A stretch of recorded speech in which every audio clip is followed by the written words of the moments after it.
చాలా రోజుల నుంచి మనం బ్యారేజ్ని రిపేర్ చేయకుండా వాడకుండా అట్లనే వదిలిపెడితే సెడిమెంటేషన్ అక్యుములేషన్ అయితే మేడిగడ్డ హైడ్రాలిక్ బిహేవియర్ చేంజ్ అవుతుందా కాదా?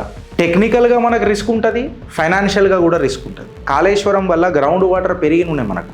ఇది కేంద్ర ప్రభుత్వం కూడా దీన్ని అప్రిషియేట్ చేసింది.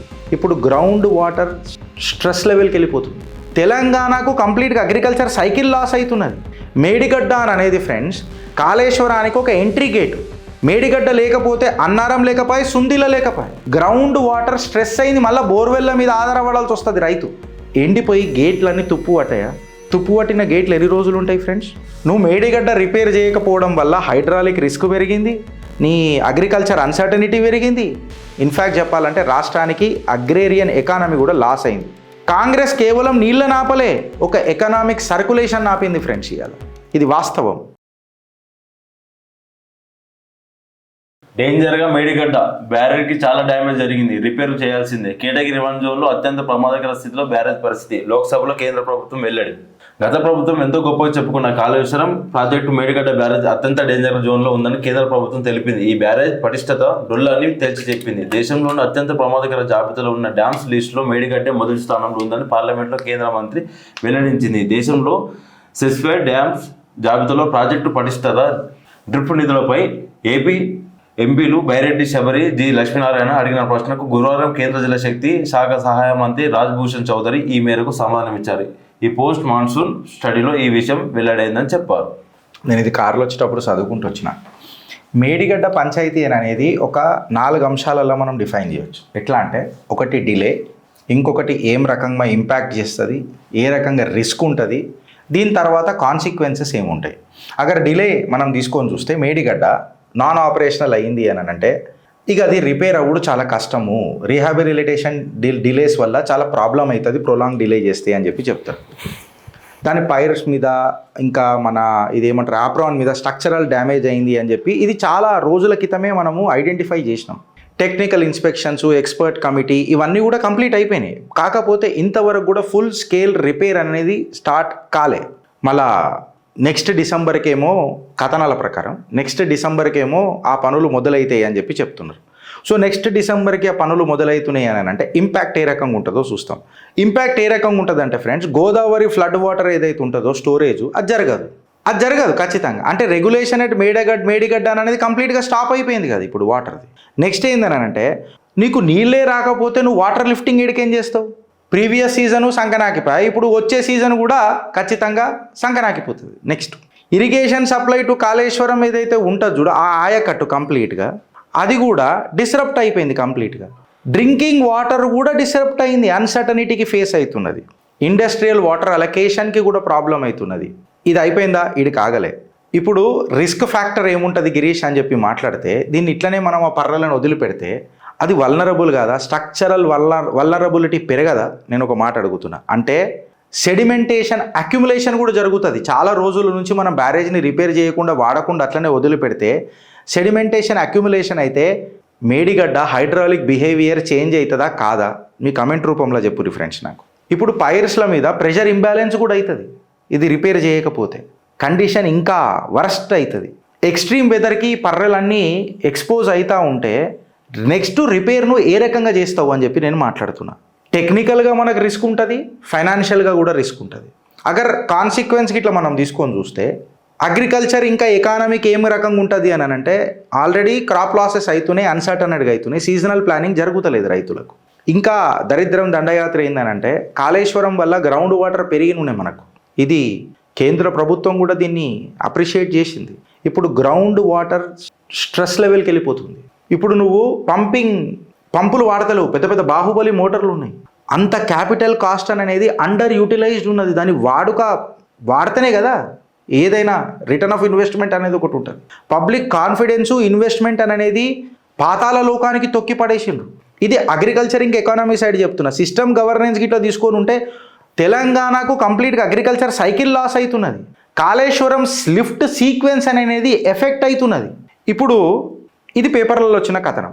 ఇప్పుడు ఒక ఇరిగేషనల్ ఎక్స్పర్ట్ లెక్క మాట్లాడదాం. మేడిగడ్డ అనేది ఫ్రెండ్స్ కాళేశ్వరానికి ఒక ఎంట్రీ గేటు. మేడిగడ్డ లేకపోతే అన్నారం లేకపోయి, సుందిల లేకపోయి, ఈ రెండు నిజంగా చెప్పాలంటే పెద్ద పనికిరావు మనకి. ఇక ఇన్ఫ్యాక్ట్ చెప్పాలనంటే ఇన్ని వేల కోట్ల పంపులు మనం యూజ్ చేస్తలేం. పంపులు కంపులు అయిపోయినాయి. ఇవ్వాలి అగ్రికల్చర్ ఇంపాక్ట్కి ఇట్లా మనం తీసుకొని చూస్తే ఆల్రెడీ ఖరీఫ్ మొత్తం సంకనాకిపోయింది. రాబీ ప్లానింగ్ కూడా ఇప్పుడు అన్సర్టనిటీ ఉన్నది. దీనికి హార్వర్డ్ పోయిండు మన ముఖ్యమంత్రి. ఏం బీకను ఇది మేమే చెప్తున్నాం సౌతే. వీఆర్ నాట్ ఫార్మర్స్, మేము ఇరిగేషనల్ ఎక్స్పర్ట్లం కూడా కాదు. నేను ఒక ఆటోమొబైల్ ఇంజనీర్ని. సబ్జెక్ట్ పిచ్చ క్లారిటీ ఉన్నది. ఆల్రెడీ ఒక ఖరీఫ్ పాయ్, రాబీ ప్లానింగ్ ఇప్పటికీ అన్సర్టనట్గా ఉన్నది. కాళేశ్వరం యొక్క టేల్ అండ్ ఆయకట్లు ఏవైతే ఉన్నాయో చూడు లాస్ట్ ప్రాజెక్టులు, అవన్నీ సంకరాకిపోయి ఉన్నాయి. ఇన్ఫ్యాక్ట్ కరెక్ట్గా చెప్పాలని అంటే గ్రౌండ్ వాటర్ స్ట్రెస్ అయింది. మళ్ళీ బోర్వెల్ల మీద ఆధారపడాల్సి వస్తుంది రైతు. కేసీఆర్ అంటాడు చూడు, కాలిపోయిన మోటార్లు, కాలిపోయిన అది ఇది ఎక్సెట్రా ఎక్సెట్రా అని. ఇప్పుడు నువ్వు బ్యారేజ్ని అట్లనే పెట్టినావు అనుకో, ఐడియల్గా పెట్టినావు అనుకో, మళ్ళీ డిఫరెన్షియల్ సెటిల్మెంట్ రాదా? నీ స్ట్రక్చరల్ వీక్నెస్ కాదా? స్ట్రక్చరల్ వీక్నెస్ అయిపోయి ఇదైపోయి పక్కకు పెట్టు. నీళ్లు లేకపోతే ఎండిపోయి గేట్లన్నీ తుప్పు పట్టాయా?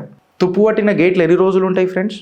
నేను ఒక కామన్ డేటా అవైలబిలిటీ తీసుకొని మాట్లాడుతున్నా. ఇంకా డీటెయిల్ ఇరిగేషనల్ ఎక్స్పర్ట్లు దీని మీద మస్తు చేయొచ్చు. మేడిగడ్డ అనేది ఒక ఐసోలేటెడ్ స్ట్రక్చర్ కాదు, అదొక గుండె సవ్వడి కంప్లీట్ కాళేశ్వరానికి. గోదావరి నీళ్ళని ఆపే ఒక వారధి. ఇవాళ అందుకే మిగులు జలాలు అని చెప్పి పక్క రాష్ట్రపోడు మాట్లాడుతున్నాడు. నువ్వు నీళ్ళు ఆపితే కదా ఉండేది. నీ స్టోరేజింగ్ సీక్వెన్సింగ్ దెబ్బతిన్నది, నీ లిఫ్ట్ టైమింగ్ దెబ్బతిన్నది, నీ పవర్ స్కెడ్యూలింగ్ టైప్ దెబ్బతిన్నది. నువ్వు మేడిగడ్డ రిపేర్ చేయకపోవడం వల్ల హైడ్రాలిక్ రిస్క్ పెరిగింది, నీ అగ్రికల్చర్ అన్సర్టనిటీ పెరిగింది. ఇన్ఫ్యాక్ట్ చెప్పాలంటే రాష్ట్రానికి అగ్రేరియన్ ఎకానమీ కూడా లాస్ అయింది. నువ్వు మెయింటెనెన్స్ డిలే చేస్తే సిస్టమ్, ఇరిగేషనల్ సిస్టమ్ అనేది పారాలసిస్ రాదా, పక్షవాతానికి రాదా? And this is apologetic friends. నేనేమంటానంటే తెలంగాణ యొక్క నీడ్స్కి ఇది వ్యతిరేకమే కదా. మేడిగడ్డను నువ్వు సైలెన్స్ చేస్తున్నావు అని అంటే ఖచ్చితంగా తెలంగాణని నువ్వు చోక్ చేస్తున్నావు. తెలంగాణ నీటి ఏమంటారు నీడ్స్ని నువ్వు సఫకేట్ చేస్తున్నావు, సోక్ చేస్తున్నావు. మేడిగడ్డ అనేది ఒక కాంక్రీట్ స్ట్రక్చర్ కాదు ఫ్రెండ్స్. మేడిగడ్డ అనేది తెలంగాణ యొక్క నాడి. కరెక్ట్గా చెప్పాలన్నట్టు 2 సంవత్సరాల పాటు ఈ నాడిని, ఈ పల్స్ని ఆడకుండా చూసింది కాంగ్రెస్. ఇది యాక్సిడెంట్ కాదు ఫ్రెండ్స్, ఇది కాంగ్రెస్ యొక్క నెగ్లిజెన్స్. వెనకటి ప్రభుత్వాలు ఏం చేసినా నువ్వు రిపేర్ చేసుకుంటూ కూడా మాట్లాడవచ్చు. ఇలా కోర్ ఛార్జ్కి ఇట్లా తీసుకొని చూసినావు అనుకో, కాంగ్రెస్ ఇప్పటిదాకా రిపేర్లు ఏం చేస్తలేదు.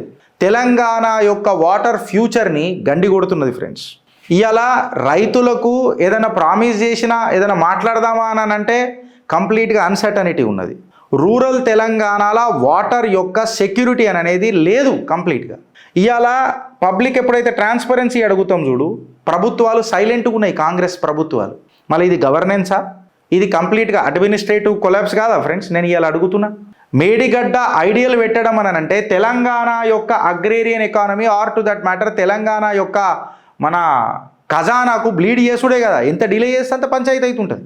నువ్వు పంపులను యూజ్ చేయకపోతే ఈ పంపులు కంపు కావా? అంటే నీ పెట్టిన క్యాపిటల్ ఏదైతే ఇప్పటిదాకా ఉంది కదా అది మొత్తం సంకనాకినట్టే కదా. పవర్ ఇన్ఫ్రాస్ట్రక్చర్ ఐడియల్ పెట్టినావు అని అంటే నీ రెవెన్యూ లీకేజ్ అవుతున్నట్టే కదా. నీ రెవెన్యూ లీకేజ్ అవుతుందంటే, నీ క్రాప్ లాస్ అవుతుందని అంటే ఖచ్చితంగా నీ రూరల్ డిస్ట్రెస్ అవుతున్నట్టే కదా. నీ పల్లెలు ఏడికాడికి గిలగిల కొట్టుకుంటున్నాయి కదా. అంటే నువ్వు నీళ్లు ఇస్తలేవు, గ్రౌండ్ వాటర్ పెరుగుతలేదు, రైతు రాబడి పెరుగుతలేదు అని అంటే ఖచ్చితంగా నీ అప్పు అనేది ఇంకా పెరుగుతూనే ఉంటుంది కదా. ఏడికని కట్టుకుంటూ వస్తాడు. నీ కంపెన్సేషన్ బర్డన్ కూడా పెరుగుతూనే ఉంటుంది కదా. నీ మూమెంట్ కొలాప్స్ అవుతుంటుంది కదా. కాంగ్రెస్ కేవలం నీళ్ళని ఆపలే, ఒక ఎకనామిక్ సర్కులేషన్ ఆపింది ఫ్రెండ్స్. ఇవాళ ఇది వాస్తవం. ఇరిగేషన్ క్రైమ్ కాడికి తీసుకుంటే కాళేశ్వరం అనేది ఒక లింక్డ్ చైన్. నువ్వు మేడిగడ్డను బ్రేక్ చేస్తే ఎవ్రీథింగ్ బ్రేక్ అయిపోతుంది. మళ్ళా ఏ గురు శిష్యుల బంధము, మళ్ళీ ఏంది పంచాయతీ? గోదావరి నీళ్లను మిగులు జలాలను వాళ్ళు అంటారు, వీళ్ళేమో నీళ్ళని ఆపుతలేరు. అన్నారం స్టెబిలిటీకి ఉండదు, సుందిల్లా స్టెబిలిటీ రెగ్యులరైజ్ ఉండదు, అయి ఉండదు, ఎల్లంపల్లి ఆప్టిమైజ్ కాదు. మళ్ళా నీ కరువుకి బఫర్ ఎట్లా క్రియేట్ అవుతుంది అని చెప్పి చెప్తున్నా.